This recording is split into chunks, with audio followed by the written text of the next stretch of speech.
Hello, শুভ নববর্ষ সবাইকে। আমি সকাল 7-8টায় বের হয়েছি বাচ্চাদের নিয়ে। 1 ঘন্টা ছিলাম রবীন্দ্র সরোবরের প্রোগ্রামটা দেখে।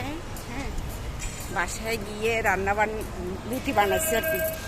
রুটি চা করে খেয়ে চলে আসছি রাজেমে।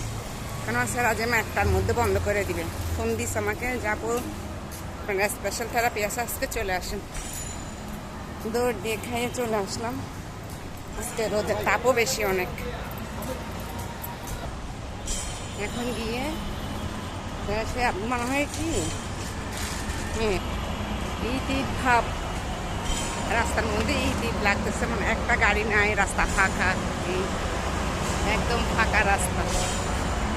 মানুষজন সব গেছে রমনা পার্কে, ঢাকা ভার্সিটিতে, আর ধানমন্ডি রবীন্দ্র সরোবরে।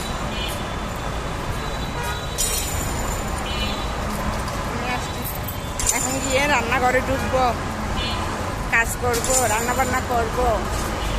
তারপর তবে আবার মেয়ের নিয়ে কোচিং আছে 3:30টায়। বাস নাই, সব হলো রিক্সা। বাস গাড়ি সব বন্ধ, শুধু রিক্সা চলাচল হচ্ছে আর কি। আর ওদের তাপ দেখছেন কি রোদ, প্রচণ্ড রোদ,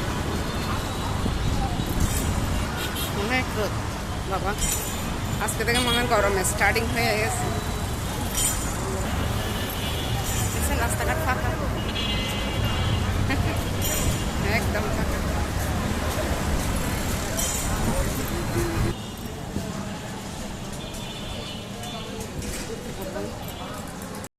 বাচ্চাদেরও মন রাখতে হয়, সংসারও কাজ করতে হয়, নিজের জন্য সময় বের করতে হয়।